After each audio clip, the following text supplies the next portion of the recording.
Antes de começar, deixa o seu like e se inscreve no canal. Isso me ajuda muito a continuar trazendo conteúdos como este.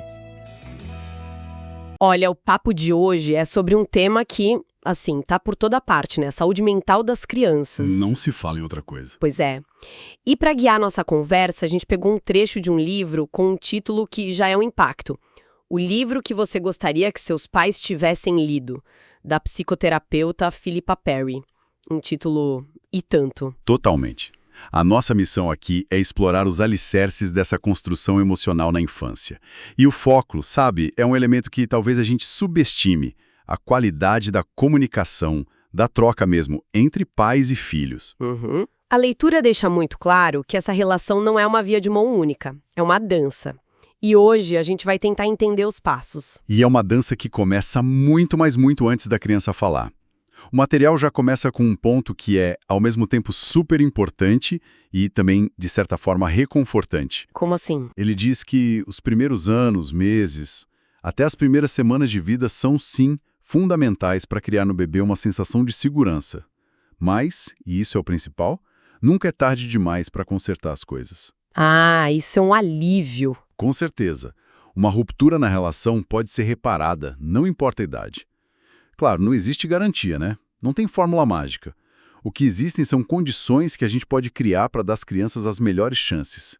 E a número 1 é o tal do laço afetivo. Certo, laço afetivo. A gente ouve muito esse termo. Mas o que ele significa na prática? Porque o livro defende que esse laço é o indicador mais importante da boa saúde mental de uma pessoa. Exato. Nós somos programados para nos conectar, né?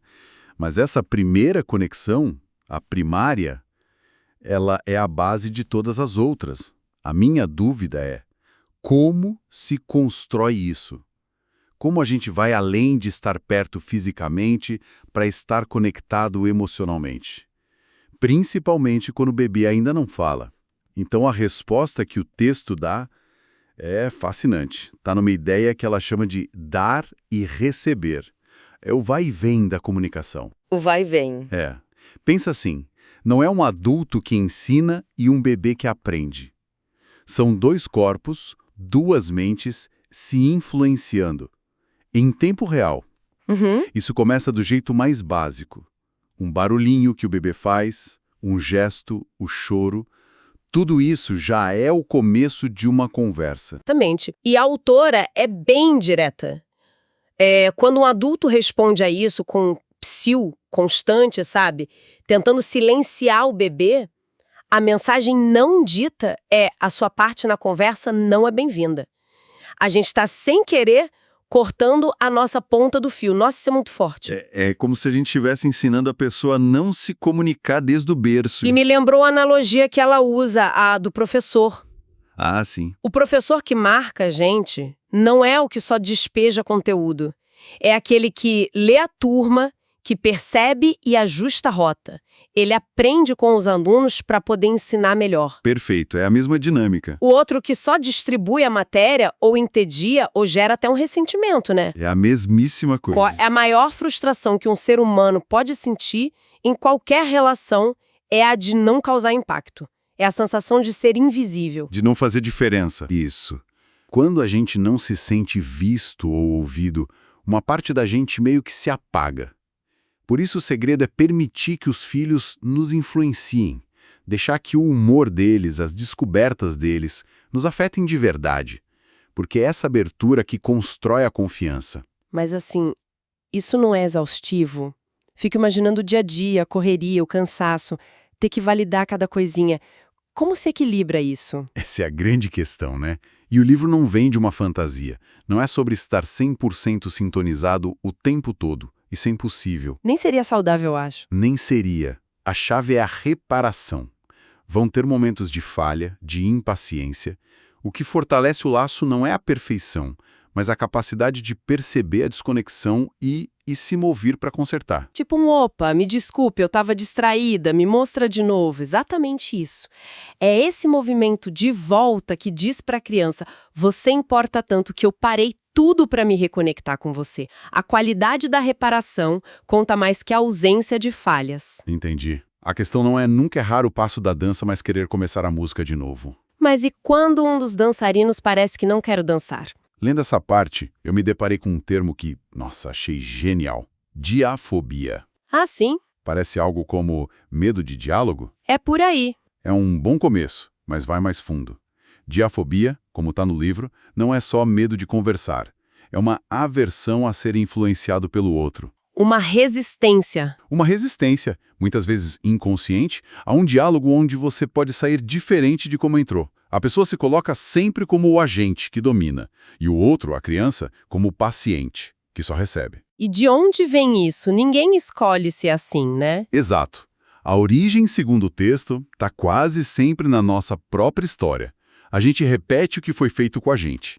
Se nossos sentimentos não foram validados, se não nos deixaram afetar os adultos ao redor, essa nossa capacidade de reagir e conectar meio que adormece. Uhum. E tem um relato no livro de um homem, o John, de 42 anos, que é um soco no estômago de tão real. A história do John me pegou demais. A esposa dele comenta que ele tá sempre dizendo "eu sei" pra tudo. Ele nunca fala "nossa, que interessante". Isso, e ele reflete e percebe que o pai dele, de 86 anos, é igualzinho. E essa atitude do pai, essa incapacidade de aprender algo com o filho, sempre o magoou muito. E aí vem o clique, né? Aí vem o clique doloroso. Ele se dá conta que faz a mesmíssima coisa com o próprio filho. Ele parte do princípio de que uma criança não tem nada de novo para ensinar para ele. É um padrão passado por gerações. Exato. E a partir daí ele decide quebrar o ciclo. Ele começa a sentar com o filho e pedir de verdade para o menino ensinar ele a jogar videogame. Sem condescendência, sabe? E ele descreve a sensação de alívio, a melhora na relação, como algo transformador. Ele aprendeu a abrir espaço para o filho. É impressionante como um padrão desses pode passar batido por décadas e reforça a mensagem de que nunca é tarde, né? Exatamente. Começar a ouvir, a ver o mundo pela perspectiva dos filhos, mesmo que já sejam adultos, tem um poder de cura imenso. É como se a conversa pudesse, de fato, começar. E essa ideia de abrir espaço me leva direto para um problema muito atual que o livro também aborda: a distração digital. Ah, os celulares. É. O que acontece quando o espaço físico está ocupado, mas o mental está numa tela? A comparação que a autora faz é dura. Ela diz que pais viciados em celular não são muito diferentes de pais com outras dependências, porque a prioridade deixa de ser a criança. É uma comparação forte, mas que ilustra a gravidade dessa ausência. Essa falta de reciprocidade, de contato visual, priva a criança daquele dar e receber que é vital. O texto sugere que isso pode criar um vazio interno que, mais tarde, a pessoa pode tentar preencher com outras coisas. Outras dependências, talvez. Exato. E isso é validado por um experimento clássico, o da face inexpressiva. Nossa, esse experimento é aterrorizante. Mães interagindo com os bebês e, de repente, por 3 minutos ficam com o rosto inexpressivo, sem reagir a nada.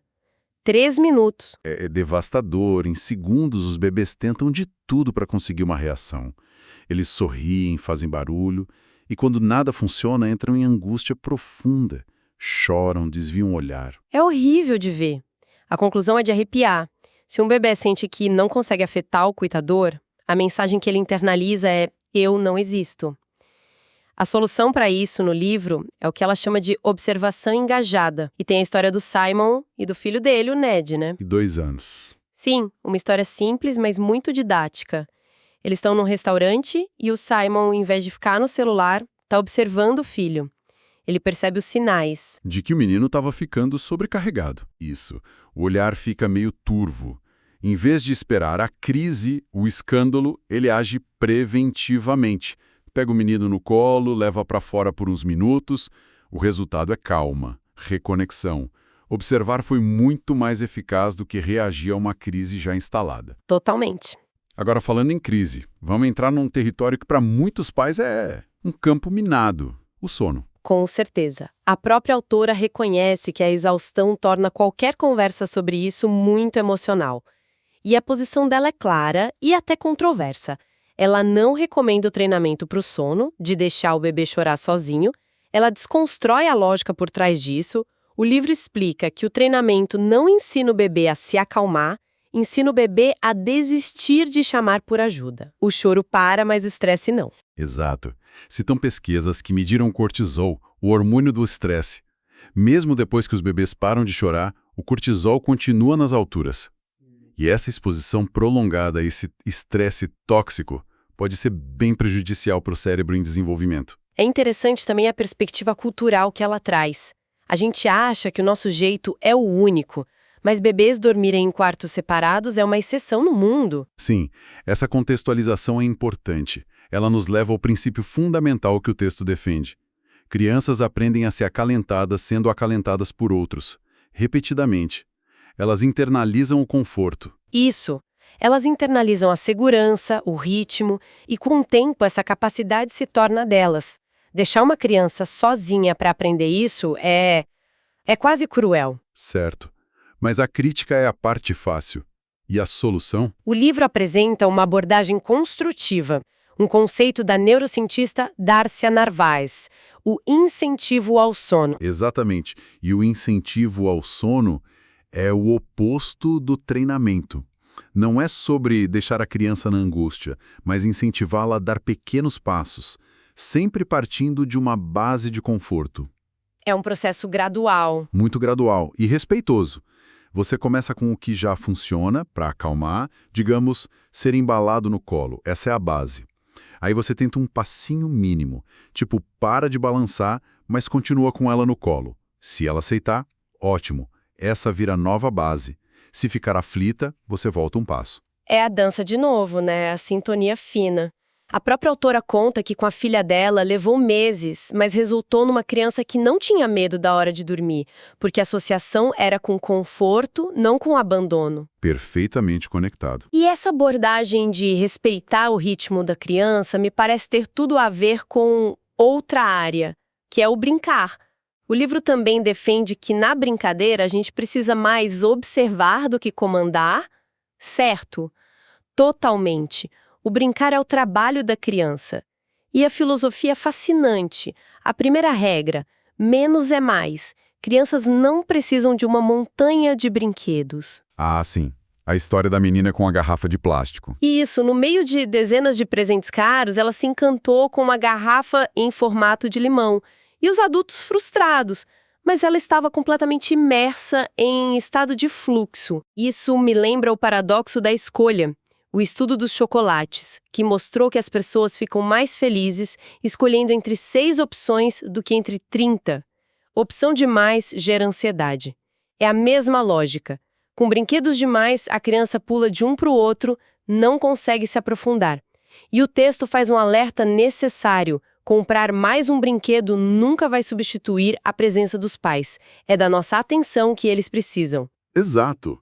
O nosso papel ideal é dar o empurrão inicial na brincadeira, participar no começo e, quando a criança engaja, recuar um pouco e só observar, estar disponível. O exemplo do pai na praia é lindo. Ele ajuda a fazer o castelo de areia e, quando ela está absorta, ele consegue sentar ao lado e ler o jornal. Juntos, mas cada um no seu espaço. Então, seja na hora de dormir, na brincadeira, numa conversa, o que a gente está vendo é que a chave é sempre essa sintonia, essa resposta ao que a criança comunica. O fio condutor de tudo é que o que constrói a saúde mental não são os grandes eventos, a viagem cara. Não. São as milhares de microinterações do dia a dia, é o reparo depois da falha, é a observação atenta, é a coragem de ser influenciada. E para fechar, o texto nos deixa com uma reflexão que vai muito além dos filhos. A Philippa Perry menciona que, para muita gente, a terapia é poderosa simplesmente porque, talvez pela primeira vez, elas se sentem de fato ouvidas. Sentimentos validados sem julgamento. Exato. E isso nos deixa com uma questão para pensar. Se ter os sentimentos aceitos e compreendidos é a base para a boa saúde mental, que conversas do nosso próprio passado, da nossa própria infância, talvez ainda estejam esperando para serem de alguma forma escutadas. Se você gostou do vídeo, deixe seu like e se inscreva para acompanhar os próximos capítulos.